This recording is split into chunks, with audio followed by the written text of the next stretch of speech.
It's one of the most fascinating and tragic periods in American history. The Civil War pitted the North against the South from 1861 to 1865. The war between the states left an indelible mark on the minds, bodies, and spirits of all those who nursed and sang, marched, fought, and died. The struggle that sometimes saw family member take up arms against family member had its roots in a bitter dispute over states' rights and a Southern suspicion of centralized government, Northern fears of a slave power conspiracy, and the fight for the abolition of slavery. But in the end, the Brothers' War grew into a struggle over the meaning of freedom in America, and ultimately, what many historians call the most defining and shaping event in American history. This, the largest war fought on North American soil, changed life forever in the United States. More than 3 million Americans of all races went off to battle, and more than 600,000 died for their cause. Although more than a century has passed since the guns fell silent, the Civil War is still a vibrant part of our cultural landscape. Dozens of new books are published each year about the conflict, while for many Americans, a first-hand experience of the Civil War is only a few generations removed. Countless grandfathers, fathers, uncles, brothers, cousins, sons, and sweethearts marched off to war, never to return. Visitors to battlefields are often drawn by family lore, like these visitors to Shiloh, whose forebear fought on the very ground they are now walking on. Yeah, and when you see and you read the histories and you go back and you read the muster records, and it shows like he was wounded in the left kneecap here. Everywhere it says 5th Tennessee, our grandfather probably walked somewhere in those close. spaces. It does. It makes you think. He survived it. Survived it all the way through after being wounded 3 times. I mean, it's just amazing. For those whose ancestors fought, or the millions of American families who are intrigued by the subject, the battlefields, museums, reenactments, and documentaries allow them to revisit the war. Places like Gettysburg, Manassas, and Antietam are crowded with visitors whose numbers rival the size of the armies who fought on the hallowed ground. But along the waters of what was once the war's Western theater, opportunities exist for experiencing the Civil War in a most unusual fashion. In the 1860s, paddlewheel steamboats carried the supplies of war up and down the rivers which also served as avenues of invasion. Today, the steamboat still plies the mighty rivers, making port at many of the cities and sites of the Civil War. Passengers are transported in glorious Victorian style at a leisurely pace to the very sites of some of the most dramatic events of the Civil War. Shiloh National Military Park on the Tennessee River. It was here in 1862 that General Ulysses S. Grant prevailed in a bloody 2-day battle that was one of the early turning points of the war. Visitors wander the historic battlefield at Vicksburg, Mississippi, the so-called Gibraltar of the Confederacy. Captured by Union forces on July 4, 1863, after a 48-day siege, Grant's Vicksburg campaign is, to this day, considered to be a landmark of American military genius and ingenuity. And just south of Vicksburg lies historic Natchez, a colorful river town spared by Grant's Union troops. Here, more than 200 antebellum homes grace the broad avenues of this distinct and well-preserved southern city. Natchez, where many Delta planters built elaborate residences, boasts one of the highest concentrations of pre-Civil War homes in the South. We were very fortunate during the Civil War. They weren't burned. We were not a strategic place, so they used many of the homes for hospitals, but they allowed the people to stay in the homes. Historical and architectural treasures survive the conflict intact and give modern visitors a sense of the wealth of the early planters. Many of the plantation aristocracy sent their architects to Europe to acquire the best materials that money could buy. Today, Natchez also offers fertile fields for antiquers. Tours and annual pilgrimages help to preserve the opulent and historic tradition.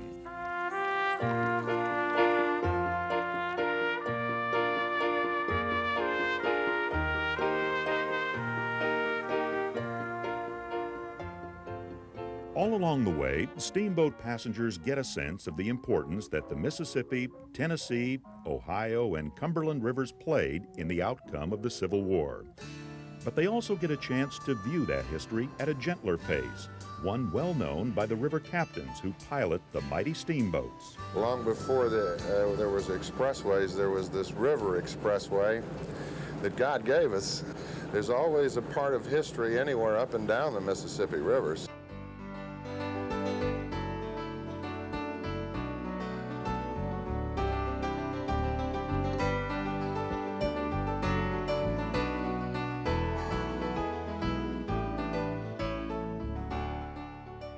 Civil War historian and author Richard McMurray often serves as a guest lecturer on board. He says the importance of the river pathways during the Civil War is often overshadowed. Most people who look at the Civil War tend to look at the war that was fought in Virginia, because that's the most famous part of the war. Robert E. Lee, Stonewall Jackson, Jeb Stuart, Ulysses S. Grant, who actually spent most of the war out here, Philip Sheridan, who was out here for most of the war. Great battles like Antietam, Gettysburg, the two capitals in Richmond and Washington, 100 miles apart, and they associate the war with that area.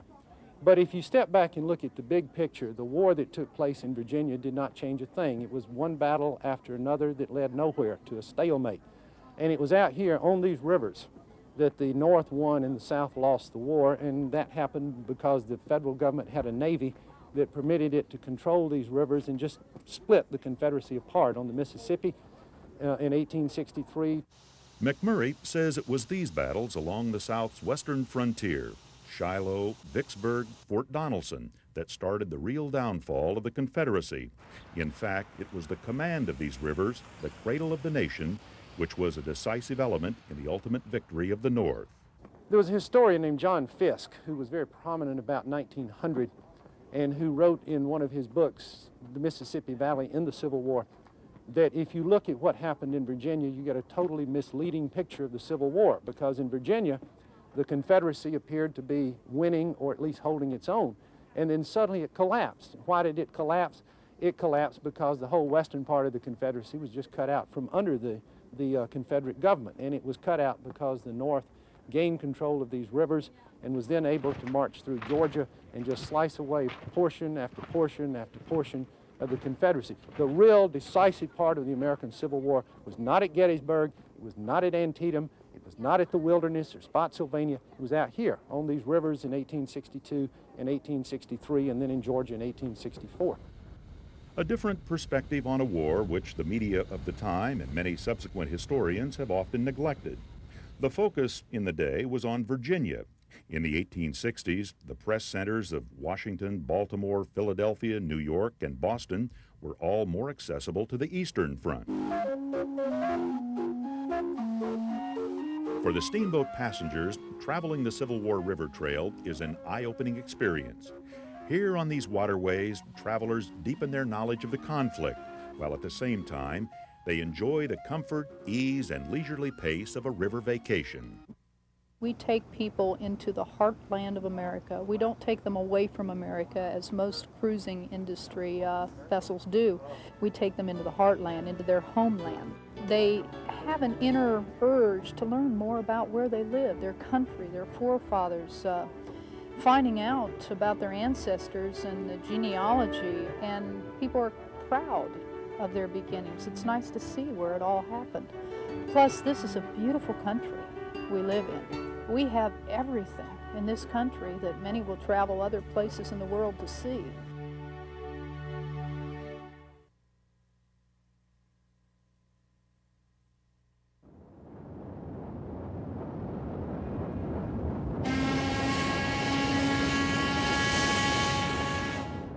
Several times each year, the Delta Queen Steamboat Company, based in New Orleans, offers 7-day Civil War voyages. They begin at Memphis, Nashville, or Chattanooga and sail the Tennessee, Cumberland, Ohio, and Mississippi rivers. We'll embark at Chattanooga, Tennessee, a river city and rail center with a unique Civil War history. Just above the bend in the Tennessee River, at the intersection of two vital railroad lines, Chattanooga marked the gateway to the Eastern Confederacy and a link to the essential war industries in Georgia. During the war, the destruction of Chattanooga was a key objective for the Union Army. Here, in the fall of 1863, Union and Confederate forces fought two major battles over a 9-week period. The South won the first encounter, the Battle of Chickamauga, but it was one of the bloodiest engagements of the war, with more than 34,000 casualties. Ironically, the Native American name Chickamauga means River of Death.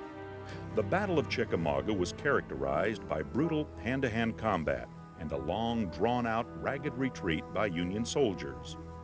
By modern standards, the 30% casualty rate in Civil War battles is mind-boggling.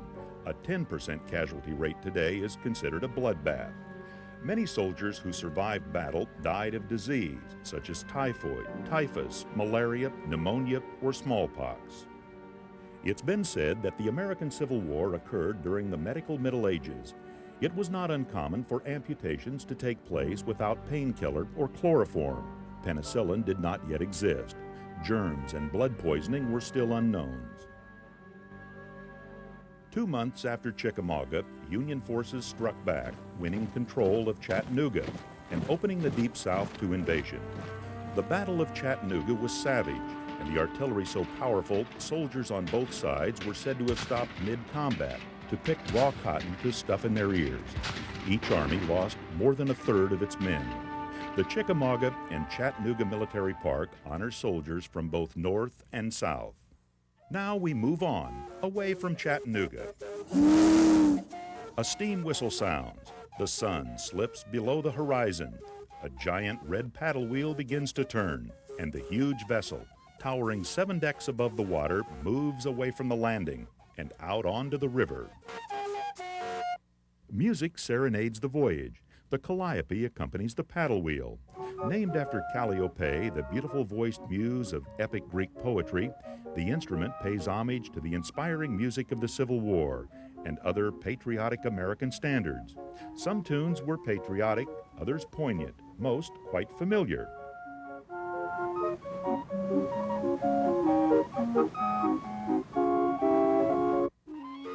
From the calliope comes the familiar sounds of Dixie.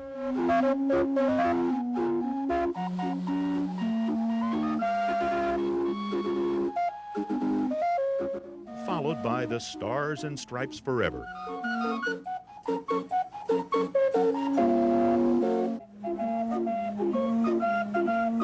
And then the Battle Hymn of the Republic.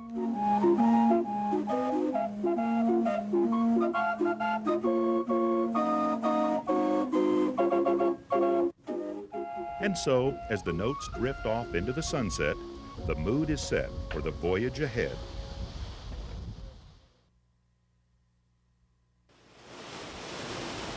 We're on board the Mississippi Queen, one of the newest of 3 paddle wheelers making overnight trips to the Civil War sites.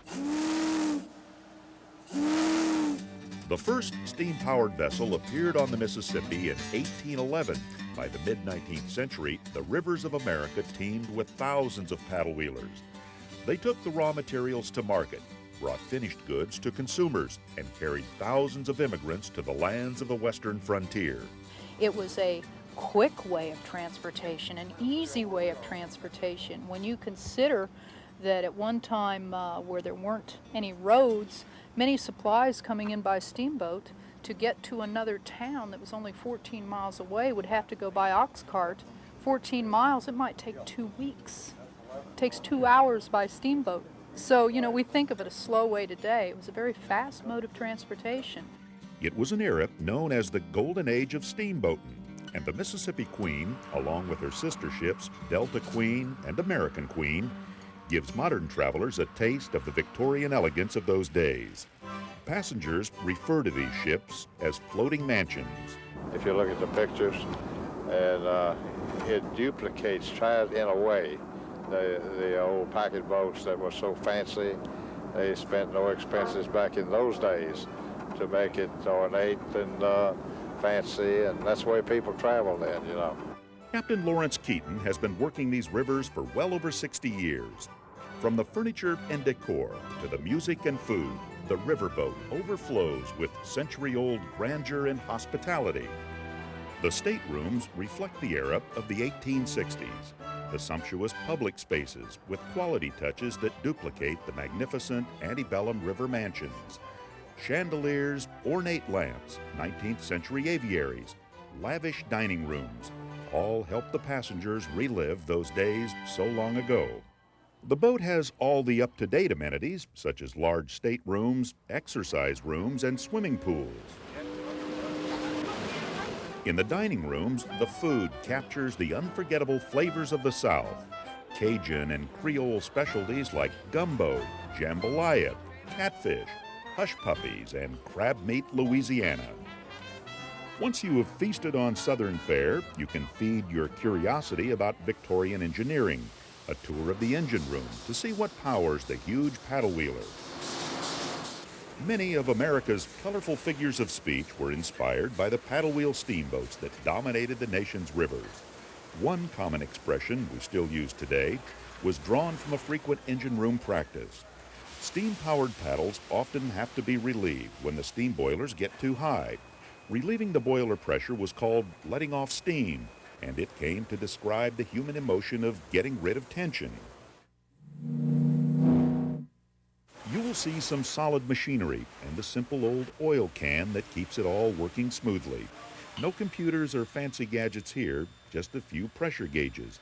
And these modern steamboats are hard-working gems of a bygone era. They are uniquely well designed for river work. Steamboats are low maintenance and easy to repair. They are boats that are perfect for the mighty and often unpredictable Mississippi River. Dennis Schenk is chief engineer for the Delta Queen Company. Steam is clean and steam is quiet. In a diesel engine-powered boat, an engine room with comparable power to this, you wouldn't be able to talk to me now. It would be so noisy.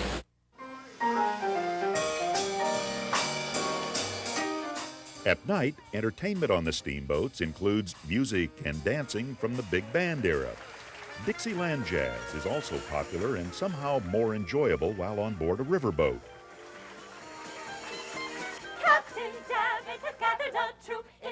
Showboat melodramas and even some Civil War songs round out the evening. Oh, Dixie, the land of King Cotton, the home of the brave and the free, a nation by freedom begotten, the terror of despots to be, wherever our banner is streaming, peace tyranny quails at thy feet, and liberty's sunlight is beaming in the splendor of majesty sweet. By day, entertainment is low-key. There are classes in embroidery, a famed pastime of 19th century women of leisure. During the war, women were shielded from the horrors of war for the most part. Many, however, worked as nurses. Southerners of stature often criticized the occupation of caring for the ruffians as unladylike. Some northern women were known to have taken a more active role in the war, disguising themselves as men and becoming soldiers. Just some of the interesting details that you will learn from the guest lecturers on board. The rest of your day is spent relaxing, sunning, and swimming. Passengers while away the hours, sipping mint juleps, flying kites off the fantail, or watching the scenery slide by. We will be traveling 1,041 miles in 7 days. So, and that's a combination of the Tennessee River, the Ohio River, and about 55 miles on the Cumberland River. So you'll get to do 3 rivers on this particular cruise. Although steeped in history and nostalgia for the Civil War and the steamboat era, the journey offers so much more. The Riverboat cruises past 19th century river towns and 20th century levees, alongside dense stands of oaks and elms. The boat maneuvers through the very same bends which once saw the smoke and heard the clatter of Union and Confederate gunboats. The river view offers a special vantage point, a relaxing way for the passenger to relish the natural splendor and historical importance of the area. Cruising is usually days of sea with nothing to see. Going ashore is fun, but this you get a changing scenery every hour just as you move. Although bathed in Southern atmosphere, the Civil War river trips seek to bring both sides of the war to life. It brings it alive, and I think it brings both viewpoints because if you live in the South, as a child you get one viewpoint, and in the North you get another, and I think this gives us both viewpoints so that you feel each had their own ideas and each thought they were right. In fact, before the First Battle of Manassas or Bull Run in 1861, war was viewed as a chance for a young man to put on a fancy new uniform and march to the sounds of bands and enjoy the admiring glances of ladies, a sort of glorified camping trip. They knew nothing of the brutality that was to come. The soldiers were young and naive. They were complex, but yet very simple people because they not only believed very strongly in something, they backed it up by action. And according to Keith Snyder, a Civil War battlefield ranger, this war changed warfare. Preceding the Civil War, it was nice, pretty armies meeting on an open field on a sunny day like today. The Civil War would change that into civilians becoming involved, civilian property, and it made it the first modern war. It was a singing war. Sentimental and inspirational songs were popular with both sides. Shout, shout the battle cry of freedom. Our Dixie forever, she's never at a loss. Down with the eagle and up with the cross, and we'll rally round the bonny flag. We'll rally once again and shout, shout the battle cry of freedom. The stirring lyrics tell a first-hand story about the morale of the troops and the development of the war. The songs tell the human side of war. Civil War music is a form of oral tradition that offers insight into the lives of the soldiers and those left at home. The soldiers were not only serenaded by bands, many wrote and sang of their feelings and experiences. General Robert E. Lee once said after listening to a band concert, "I don't believe we can have an army without music." Away from Mississippi's Vale with my old hat there for a sail. I crossed the Cotton Belt to the Rose of Alabama. Old brown Rosie, Rose of Alabama. The sweet tobacco posy is the Rose of Alabama. Another special feature of the steamboat experience is the music of Bobby Horton, who plays authentic Civil War tunes. Brown Rosie, Rose of Alabama. The sweet tobacco posy is the Rose of Alabama. My job is to just present the music, which gets right down to the individual common soldier. And that's where it comes to life. They were real people. To me, that's the joy of this cruise, and what Mississippi Queen is offering is you're allowed to do that. You not only need to understand the big picture of the rivers, what they played in the war, and how important they really were, but you're also getting to walk the fields where individuals fought the battle. You know, and hopefully I can enhance the individual picture of the common soldier. There were more than 900 songs written about the Confederacy and more than 3,000 Union ballads. The early war tunes were upbeat, patriotic, and optimistic. Secession is our watchword, our rights we will demand. To defend our homes and firesides, we pledge our hearts in hand. Jeff Davis is our president with Stevens by his side. Fred Beauregard, our general, will join us for the ride. Oh, wait for the wagon, the dissolution wagon. The South is our wagon, and we'll all take the ride. As the war progresses, the songs get darker and more foreboding because the casualty lists are going up. And all this is reflected in tunes. It really, really is. They wrote songs about leaving home, hundreds of songs about leaving home. You were going to the wars, Willie boy, Willie boy. You were going to the wars far away. To protect our rights and laws, Willie boy, and our banner in the sun's golden ray. Love ballads about the life and the loved ones left behind. Dearest love, do you remember when we last did meet? How you told me that you loved me, kneeling at my feet. Oh, how proud you stood before me in your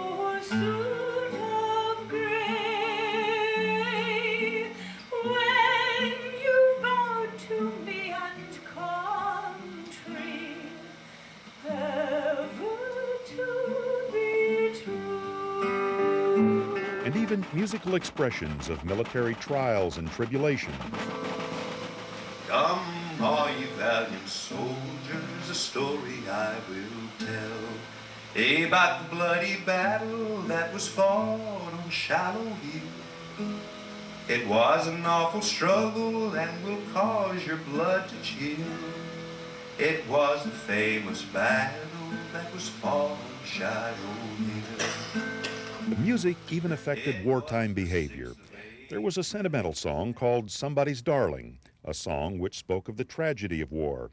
When soldiers came upon a corpse, it quickly became ritual to jerk a thumb at the dead body and say, "That's somebody's darling." It's very moving. It's very moving. And you realize you get beyond the way history is taught, like I say, with names, numbers, dates, places. You get to the people.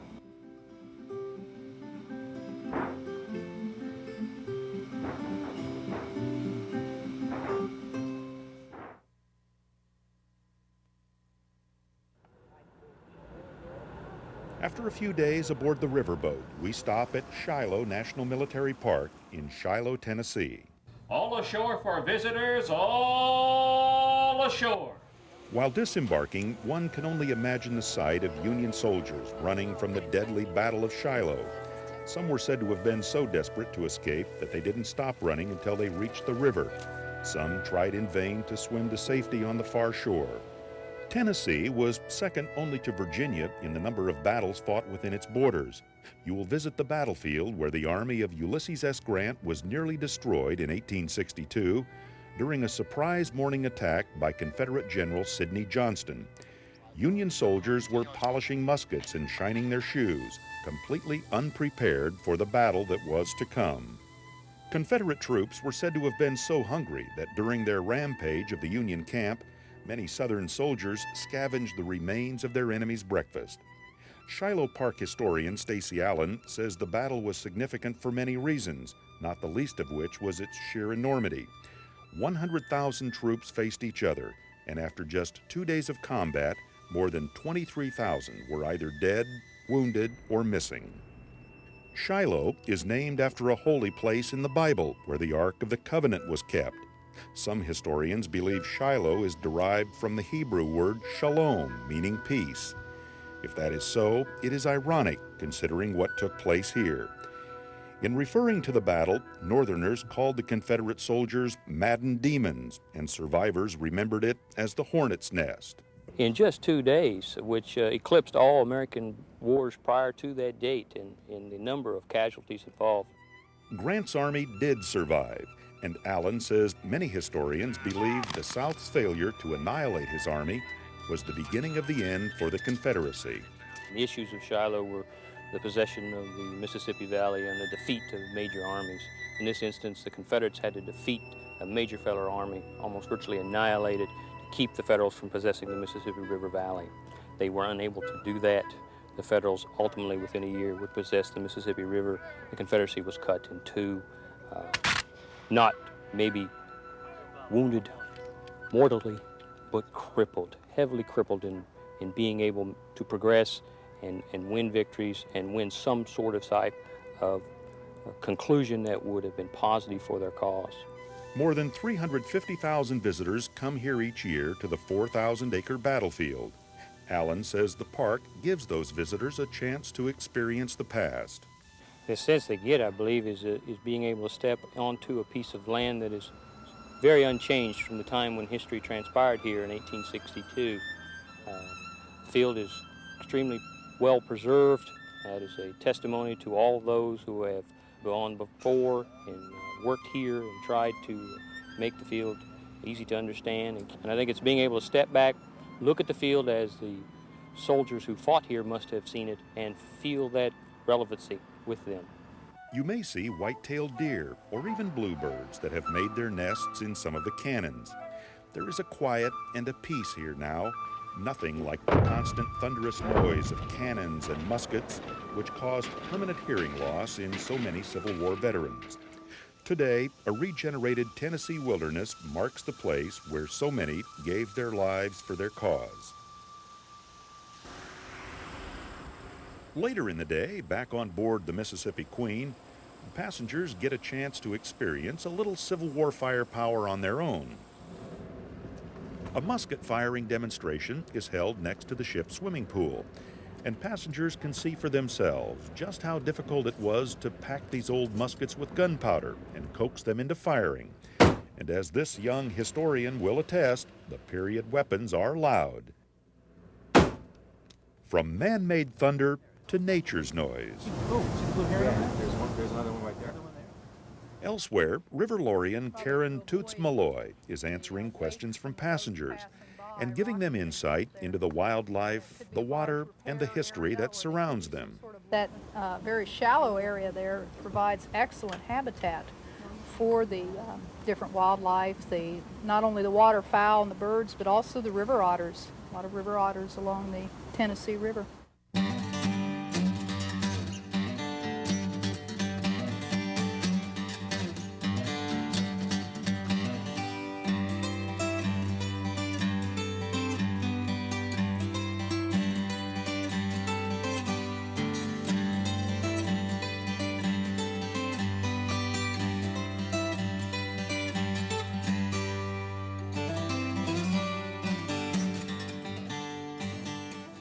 Plying the very waters that were so important to the drama of the Civil War helps bring the period to life. The trip offers plenty of time to study and experience the history, which allows a deeper understanding of the events and the people that shaped the era. For example, it was here, on the Ohio River, that many slaves crossed over to freedom. The river served as a natural boundary between North and South. Freedom was just across the river for slaves. Only a river separated Kentucky from Ohio, a slave-holding state from a free state. The population of the North at the time of the war was 22 million. The Confederacy, a predominantly agrarian society built on plantation life, had 9 million people, of which 4 million were slaves. In the early part of the war, slaves who had escaped bondage were considered fugitives by the Confederacy and contraband by the Unionists.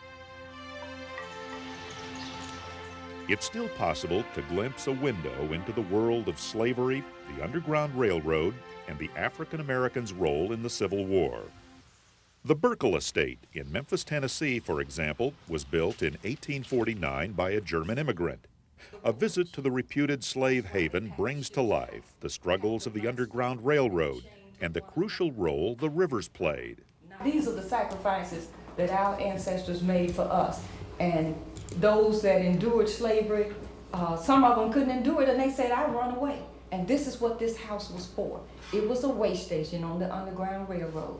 A white man who lived in Memphis used his house to help slaves to run away by hiding them in his cellar so that they could go on from this house just over to the Mississippi River, which is only about 3 blocks from here. And once they got to the Mississippi River, they would be stowed away on boats and taken up north on the Mississippi River to Cairo, Illinois. Once they reached Cairo, that's where the Ohio River comes in.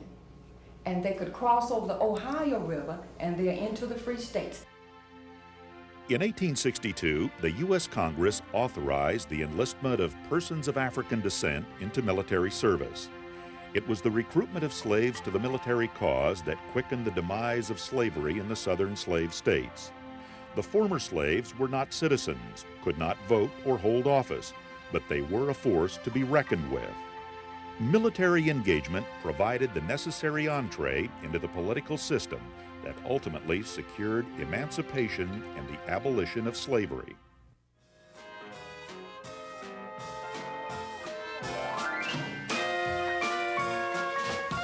Back on the boat, as the day winds down to sunset, New Orleans-style jazz, music born out of the African American experience, drifts out of the Mississippi Queen's Lounge. As the ship steams up the Tennessee toward the Cumberland River, it passes through one of 12 locks that help make these waters navigable. People on nearby docks wave to the passengers. The next historic stop is Fort Donelson Military Park in Dover, Tennessee. It was the scene of the first major Union victory in the Civil War, the capture of Fort Donelson in 1862. The battle was also the first real test of the ironclad gunboats by Union forces. Although the gunboat was not very effective, Union troops led by Ulysses S. Grant were successful in capturing the fort and thousands of Confederate soldiers. Park Ranger Jim Job says, until this time, General Grant is a relatively unknown, obscure general over in the West with a poor reputation in military circles. But all of a sudden, he had captured an entire army, and he had demanded an unconditional surrender, which played very well in the press with his initials of U.S. Grant. He became Unconditional Surrender Grant. And so the Grant got another star on his shoulder. He went to a 2-star general as a result, and Lincoln began to watch this man who would fight. Grant, who was a brilliant and creative general, won great respect for his adaptability. But he made mistakes that cost many lives. Job contends, had Grant lost this battle, he would have been replaced and you would have never heard of him again. He would not have gotten the chance to become commander of all the Union armies or later president of the United States. Visitors to Fort Donelson can explore the fort and a museum. Dover Hotel, also known as Surrender House, is where Confederates surrendered to General Grant and where he earned his nickname, U.S. Grant, Unconditional Surrender Grant. The very table where the Confederate defeat was conceded still remains. It was a defeat that Job says carried major strategic significance. These large rivers, like this is the Cumberland River, like the Tennessee River, Mississippi River, railroad lines, these all provided easy invasion routes and supply lines for Union armies. So it was important, if you want to keep, from a southern point of view, if you want to keep the Union Army out, to control these avenues of invasion, and that's what was important about this place. Of course, it's also important from a northern perspective to have those avenues. So if the Union Army wants to invade, hold the country together, to force the South back into the country, they're going to have to bring armies into southern territories. To bring large armies into southern territories, you need invasion routes and supply lines. And at this battle, Grant had 27,000 men. Later in the war, he's got 75,000 men to feed, clothe, house, horses.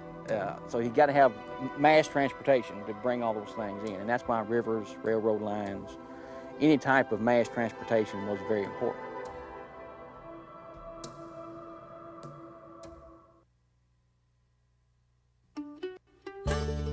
These river trips offer a unique perspective on war and the important role that the rivers played. Each of these journeys is a relaxing, information-packed experience for anyone, perfect for those with an interest in this period of American history. A journey back to a place Mark Twain called the Great Mississippi, the majestic, the magnificent Mississippi, rolling its mile-wide tide along, shining in the sun.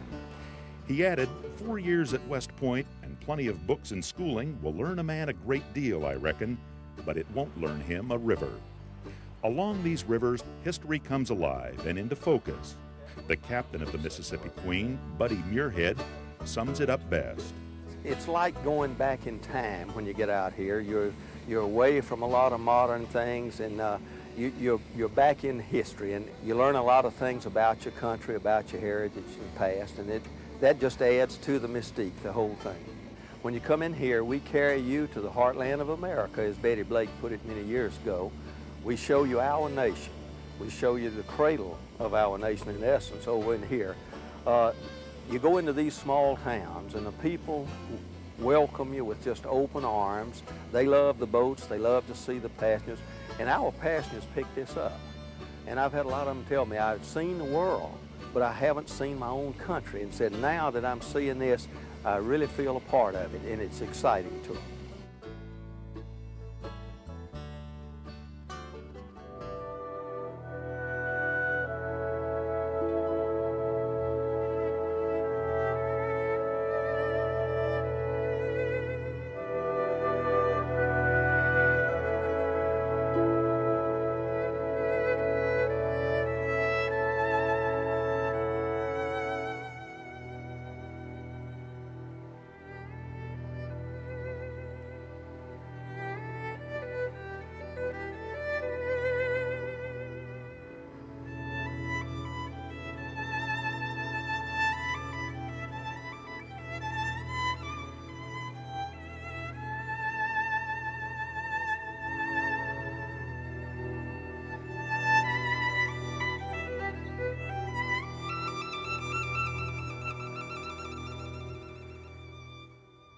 The divorce between North and South was not to be. Instead, a new era was forged. The results of the Civil War are far-reaching.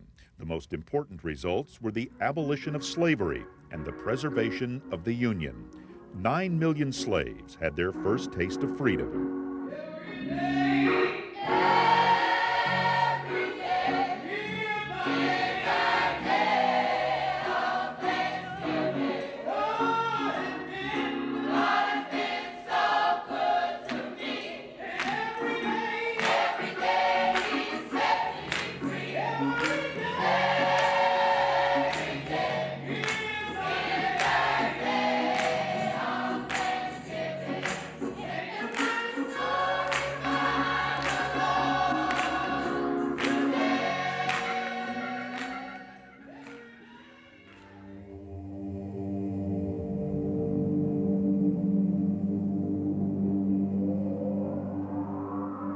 With 4 long years of conflict at an end, the nation would rebuild. The fields of medicine, warfare, science, and industry all benefited from the great human expense. A nation was built as a result of the Civil War. We are not the old Union which we were before. We are quite a different land, and the war solved some key issues about where power was going to be in the country, who was going to retain power, what were the rights of individuals, and what was the right of government to control society. The bloodshed served as a catalyst for a new economic and political order. The war ended the horrors of slavery and caused the downfall of Southern plantation aristocracy. Big business, big industry, and big government were born. As Abraham Lincoln said, the Civil War forged a new nation, a new beginning.